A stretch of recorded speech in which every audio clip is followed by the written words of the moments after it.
Typically, when I discover media that I find fascinating, immediately upon consuming it, I want to run to YouTube and share my thoughts to you in a 30-minute video.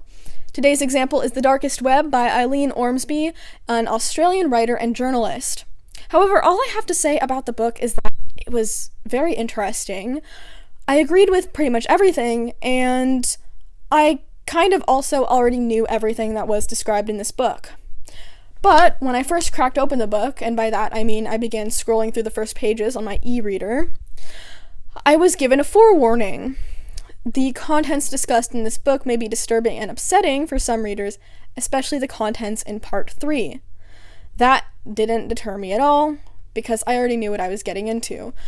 But while I would recommend this book to other people, I would caution you to be very careful when you read the third part, because it is a lot of stuff that a lot of people don't know exists, and most people don't want to know exist. Prior to that, I was having a conversation with a woman about the type of sexual attention we both get. She shared that she primarily gets attention from women, which is great for her because she's a lesbian. I shared that I primarily get attention from children and older men, particularly older men who have a preference for children. And she immediately stopped me and said, okay, I do not like hearing about that stuff. That is too much for me, and that's a boundary that I have. And I was immediately guilty and remorseful because, of course, nobody wants to hear about that sort of thing. It's disturbing, it's sickening, it's too big to stop. Nobody wants to know that it exists.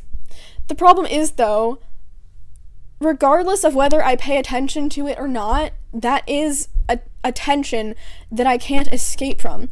On a daily basis, when I meet new people, they instantly assume that I'm between 12 and 14, unless they're like peers at school, because then they can assume, oh yeah, you're probably a college student. Children tend to think I'm between the ages of 9 to 11, and older adults who take the time to talk to me might generously assume I'm at least 18, but upon first seeing me, they probably assumed I was 16 or 17. I've had 3 people reject me on the account of I look like a little kid, and I've had 2 men hit on me in person, and both include the observation that I look like a little kid in their flirting, and one of them looked like he was in his late 40s. When I'm on the internet and sharing photos of myself on certain sites like Quora and Pinterest, I instantly get attention from men who make it clear they're looking for youth. After talking to this girl about it, I realized this is a part of my life that I would kind of have to hide from her. And I was then struck with the fact that so much media I consume and find interesting is way beyond what most people would consider disturbing. So to some degree, I've become very out of touch from people my age when it comes to things that are interesting to talk about and share. And in this video, I would like to discuss my journey into becoming the desensitized, jaded host you see before you today. Before I begin, allow me to share some forewarnings myself. I'm going to be detailing some disturbing things in this video, and these are things I have read and researched myself. The first one is an article about a baby born with one eye being murdered. The second one is the plot of Titus Andronicus, a Shakespeare play. The third one is my experience baiting paddies, definition in my previous video. The fourth is the description of criminal activity and trafficking that goes on the dark web, and a specific reference to a video I'm going to abbreviate to DD. If you know what any of those things are, and you're okay with that, stick around, but if not, probably don't watch this video. This is going to be another video that's probably too disturbing for my regular viewers to watch. I'm going to include some detail for just for people who are curious, but most people are probably going to find it disturbing. Chapter 1, In My Youth. So, as a little kid, I've always had very intense emotions. I grew up in a loving family and a not very loving church, and my parents have always deeply cared about me, but I've always struggled to communicate with them my needs, and they've struggled to understand me we just really didn't understand each other for most of my life. So I was often feeling very unsafe. I was often feeling scared and very angry. Now, most people who knew me as a little kid thought that I was a pretty happy kid, and I seemed pretty happy for the most part, which was probably true. But I have a lot of memories of just feeling extremely upset. And when I would feel upset, that it would feel like I had never known what happiness had felt like before that. It would just feel so crushing. So by 7 years old, I began channeling my emotions into writing stories about mostly self-inserts who would be 7-year-olds like myself, who would be living in an orphanage in inhumane conditions with a very abusive matron, and who would be getting bullied all the time, who would possibly be disabled, and would find no relief from their suffering until they would get adopted.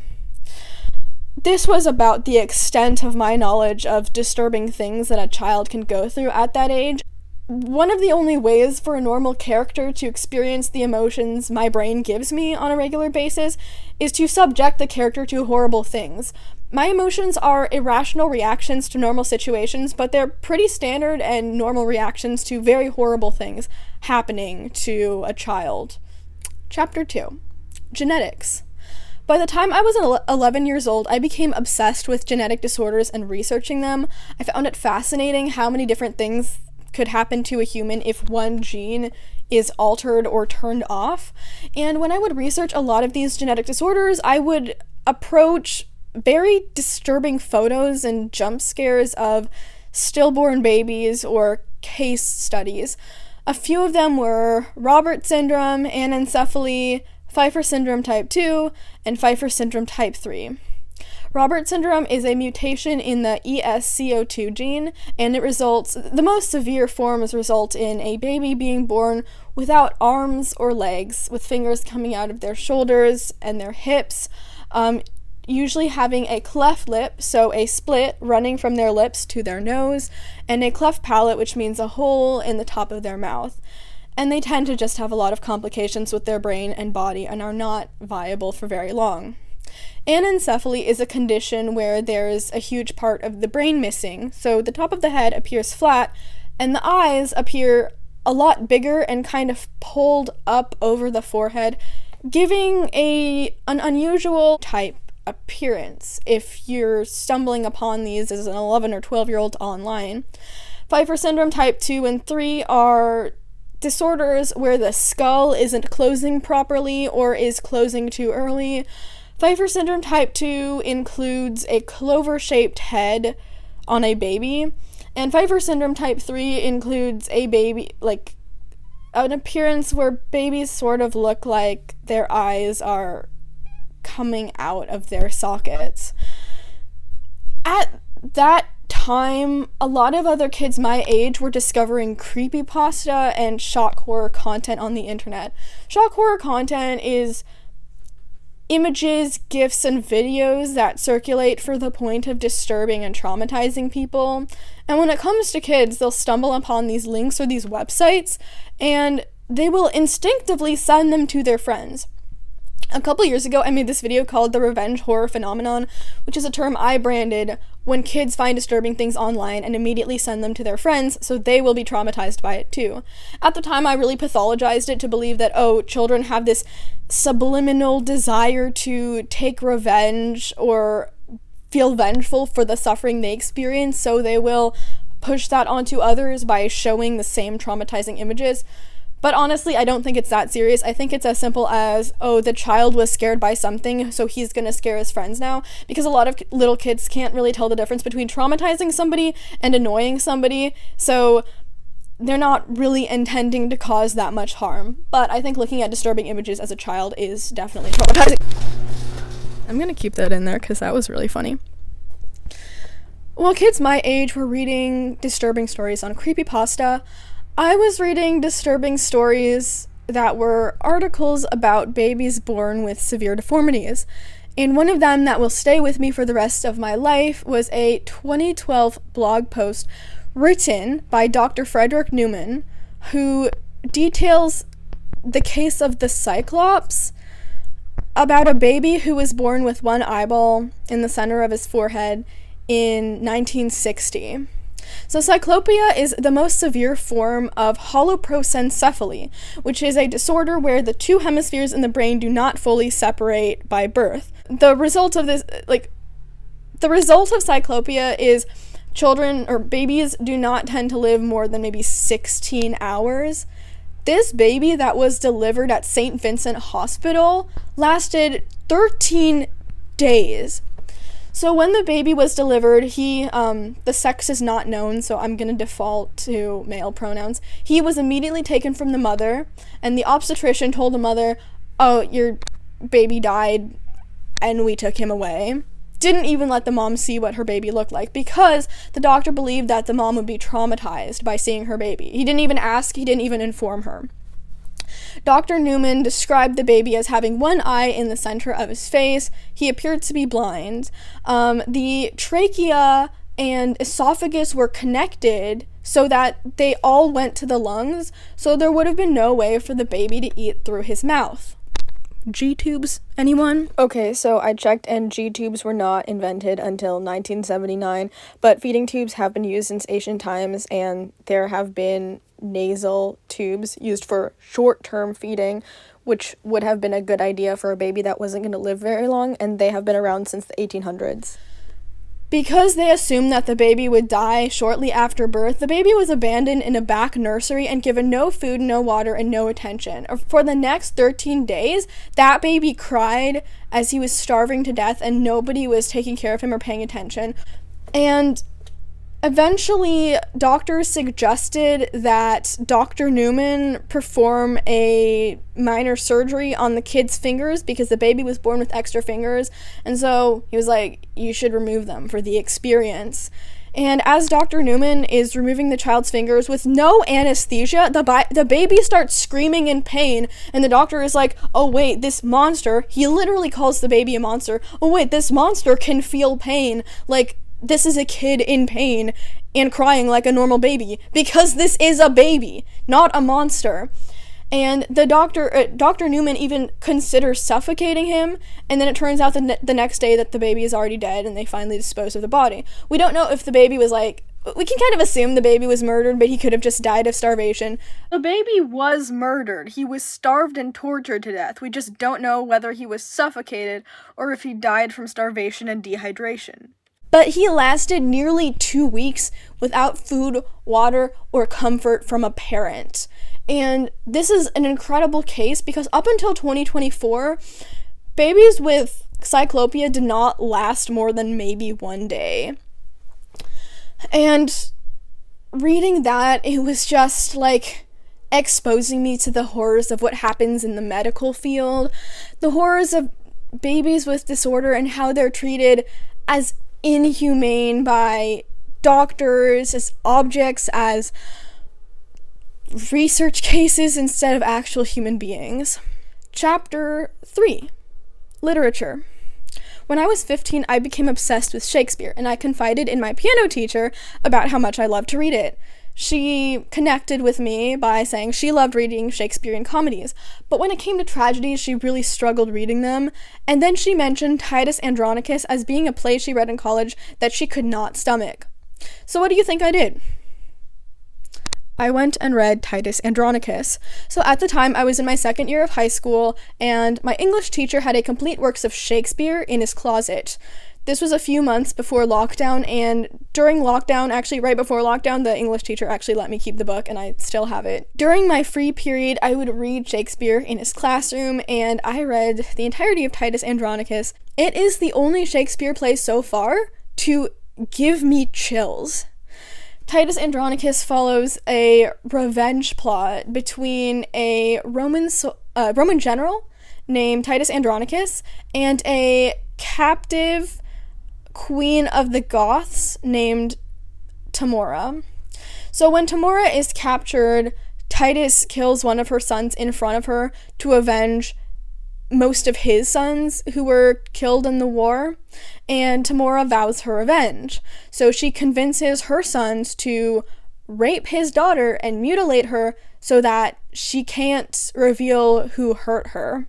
A couple of Titus Andronicus' sons get arrested. They're two of his three remaining sons, and the guy who arrested them says, hey, we will give you your sons, but only if you sever your hand and give it to us. So Titus Andronicus chops off his hand and gives it to them, and then he is returned his son's heads and his rejected hand. Titus Andronicus gains access to Tamora's sons, murders them, and bakes them into a pie. He then has Tamora and pretty much every character in the cast of the story come over for dinner, where he feeds them the pies from the meat of Tamora's sons. And at the end of the story, he reveals that that's what he used to make the pies. Then everybody gets murdered except for a couple of people, and Titus's only remaining son becomes the new emperor. So the point of reading that story and exposing myself to the horrors of that was because I like the challenge of reading not necessarily just disturbing literature, but disturbing classic literature. See, in my mind, I was thinking, this is Shakespeare, this is a play, this is dialogue. How creepy could it really be? And with Shakespeare's writing skill, if indeed Shakespeare was a real person, I was able to get goosebumps. I was able to have like an adrenaline-packed reaction to the story, the play itself, reading it, just through the dialogue and the descriptions. This will come into play in some literature I read when I am 20. Chapter 4, Against My Will. When I was 17, I created a Pinterest account to aid in my addiction to Instagram. Instead, I got a Pinterest addiction. But within the first few weeks of creating my account, I began to get a few followers, and some of them had blank profiles and male names. Eventually, I noticed that some of them were saving photos of me to their boards that were titled names like Kids Fun Time, or Little Kids, or Cute Little Boys. And I was being saved to boards for little blonde boys because I looked like a little blonde boy at the time. This really intrigued me because I knew of paddy communities that exist, but I'd never seen it so brazen and audacious as it was on Pinterest. And considering I hadn't even touched Quora, I didn't know anything yet. I began studying this community on Pinterest, and I learned that there were a number of real little boys as young as 9 years old who had hundreds, if not thousands, of followers, and they were nearly entirely just grown men who were saving their photos and videos, and I wondered, could they also be talking to these boys? Chapter 5, My Addiction to Justice. So, upon finding this community, around the same time, I was watching YouTube videos of Oma. At the time, he was pretending to be a teenage girl online to troll paddies into believing he was a teenage girl, and then he would report them to the police. It was, like, very noble work, and his strategy was to have the paddies come to him and initiate inappropriate contact, and that's when he would report them. There were a lot of people on YouTube who would troll paddies and pretend to be teenage girls, but they would be the ones initiating, and it just came across as really forced and fake and tacky. Oma was the one I really liked, and he was the one I emulated when I eventually pretended to be a 12-year-old boy on Pinterest. Through that experience, I learned that these paddies indeed talk to children. They don't just leave them alone and save their photos. I also discovered from a friend the organization known as NAMBLA, which is the North American Men-Boy Loving Association. It's basically a community for paddies who are into little boys. And I watched a documentary on that, and it taught me a lot about the type of people who were looking at me on Pinterest. Eventually, at the beginning of 2023, months after I had disabled my account, articles came out sharing that men were saving photos of little girls in bathing suits and underwear on Pinterest. I was really only seeing boys. I know it happens to girls too, but it's really important that it be known this happens to boys almost as much as it happens to girls. Parents need to teach little boys to protect themselves online just as much as they teach little girls. A lot of little boys post videos of themselves playing around their house shirtless, or they'll post videos of ice bucket challenges where they're in a bathing suit and not wearing a shirt, or they'll post videos of themselves in a bath in their underwear. I saw all of these photos and videos, and while they're innocent, just know that parents who are posting videos and photos of their little boys like this, there is an audience of people saving them and exchanging them on Telegram or sharing them on the dark web, which we will get into later. After my experience on Pinterest, I then discovered Quora. I was invited to join a teen community, even though my account claimed that I was like 38 years old. I discovered that there were communities packed with children who were whining about being single and asking people to rate them. And the comments were full of thirsty grown men who not only had their full names, but also had their profile photos. And if you checked their post history, you will see that on Quora, they would ask a lot of questions related to children, puberty, and incest, and they would be answering a lot of the same questions too. Some of them even might have nudes in their post history. The first time I was on Quora pretending to be a 13-year-old boy, I was just trying to prove the point that this happens to boys too. So I chatted with some people, I saved some conversations, and then I deleted my account and made a YouTube video. In 2024, I made my final account that I'm ever going to bait paddies on, and I went deeper than I'd ever gone before. My purpose wasn't just to prove a point, it was to get men arrested. I created this entire identity and multiple accounts for this 13-year-old boy, which again, I chose playing a boy because people don't think it happens to guys, and it happens to boys as young as 12, 13, 14. So I pretended to be this 13-year-old boy, and I had men reach out to me, men send me unsolicited photos, men offer to send me photos, and men as old as 40 describing their fantasies of what they want to do to little boys in the bathroom. One guy in his 60s talked very excitedly about meeting up with me, and in phone calls that I had with them, I got one guy to confess that he did indeed send me a nude, and I got another guy to confess that he was having inappropriate conversations with real little boys around the United States. This was the first time I allowed paddies to send me photos of things that I didn't want to see, and it honestly just really desensitized me to male anatomy, and they were crazy photos. So, Chapter 6. Worse than all of that. In this section, I'm going to be both talking about literature that I was reading earlier this year and the dark web. So I discovered that the dark web existed in 2022 around the same time I was getting more attention on Pinterest, and I was consuming a lot of videos by this YouTuber called Tuv, who at the time created videos about disturbing websites, disturbing video games, disturbing movie scenes, and a particular banned video that was a compilation of violence during the Serbian War. And through him, I again learned that the dark web existed. I later began doing research about crimes that happened on the dark web. Around the same time, this would actually have been like 2023 or maybe 2024, I watched a video by Wendigoon, which was the iceberg of disturbing movies, which, as I've explained in a previous video, most of them are not disturbing movies. 3 or 4 tiers from the bottom, it's not really like movies so much as it is just erotic material for people who enjoy bodily fluids and torture. And then the last videos are real documented murders and deaths, and what some people might call snuff films. So there are a lot of different definitions for snuff films. People consider them to be just videos of gore and violence. Some people consider them to be videos of actual murders by the murderers for the production and the distribution. So a lot of people say, oh, there are no real snuff films. I disagree. There are plenty of videos of people documenting their murders. But before I get into that, I'm going to get into some literature that I read based on a movie in Tier 3 of Wendigoon's iceberg of horror films.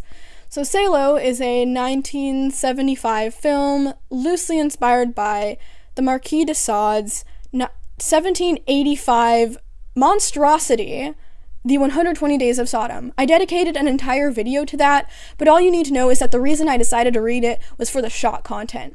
Now, I didn't just read 120 Days of Sodom, I also started reading one of Saad's other works called Philosophy in the Bedroom. Not nearly as grotesque and, like, poop-filled as 120 Days of Sodom, but still horrible as it details a sister and brother duo who act like more than sister and brother, who team up with this mid-30s man and all work together to groom a 15-year-old girl. They teach her their values of sacrilege, torture, and general degeneracy, and then at the end of the book, horrible things happen to the girl's mother, and, like, she tries to instigate it. They turn the girl against her mother, and basically, like, classic grooming, they isolate her.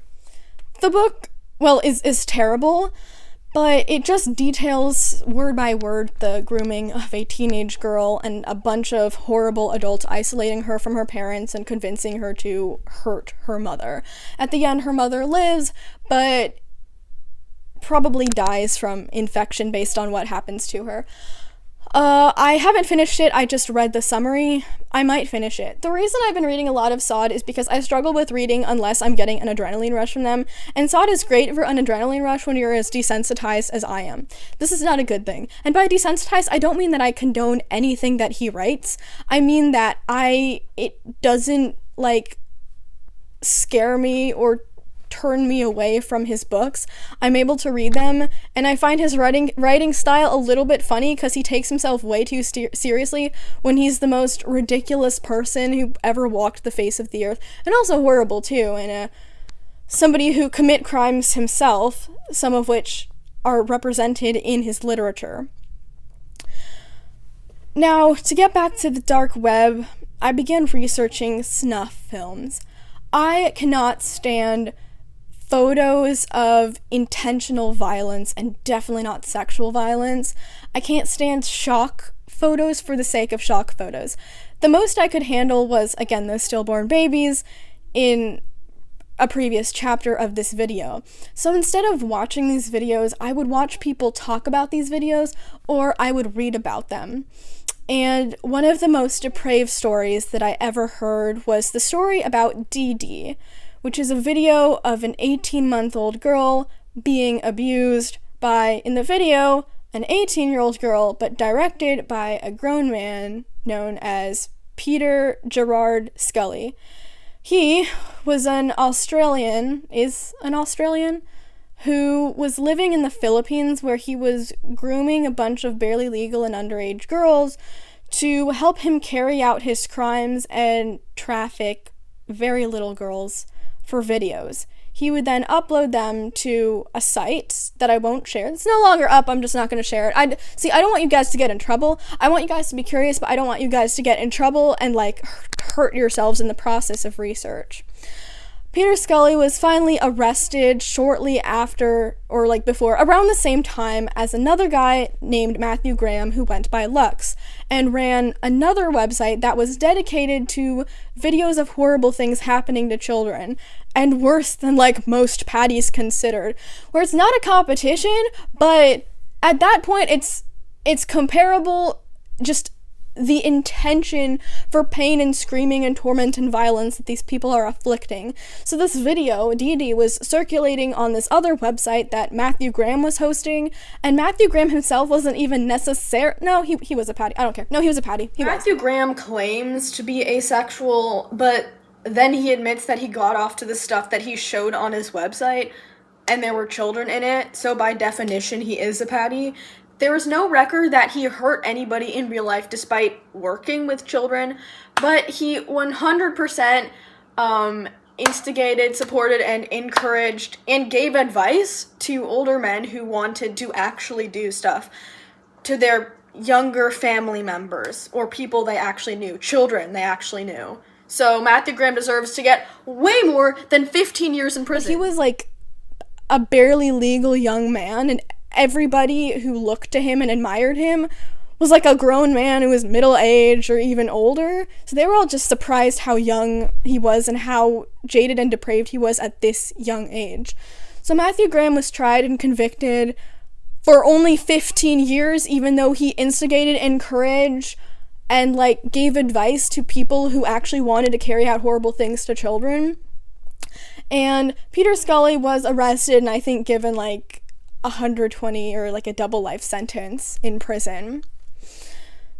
So now we've reached the end of this video and kind of where I am now with things I have been researching. I bring up DD because that's kind of at the very end of this book, and it was something that I already knew about and I was already expecting to read in the book. The book went into a little bit more detail than I knew what happened in the video. Obviously, I've never seen it. It's literally illegal to watch it and possess it. But there are plenty of places like on Reddit where you can read breakdowns of the video because people have watched it so that you don't have to. Again, please don't watch it. Just don't. Seriously. And I just found, like, again, like, with the history of things I've been interested in and studied, for the adrenaline, for the rush, for the curiosity, and for my own sense of justice, like, what can be done about people like Peter Scully and Matthew Graham and Dr. Newman, who nothing happened to him and he died in 2021. Good. I don't care. Good. That was like a horrible thing that he did. And this is how I've just become so far removed from interests that I can actually talk about with people. So if you related or found this interesting, leave a comment or DM me for emotional support and I'll link you with a therapist. In conclusion, I am desensitized to a lot of these things. That doesn't mean I can watch them. I definitely cannot. But when it comes to reading, I have a very insanely high tolerance. This doesn't mean that I think what these people are doing isn't as abhorrent and awful as it is. And I still feel sick when I read them, but it doesn't like fill me with the same disturbance as somebody who would initially approach this. There is a lot of bad stuff that happens. It is necessary to some degree to be educated to protect yourself. But I don't know, I can't give good advice about this. It's horrible to know this stuff exists. There is possibly worse stuff out there. I'll let you know in a couple of years when I read it. But I know I'm not the only one who's encountered these dark things and felt jaded. If you have any advice for how you handled learning about these things, let me know in the comments.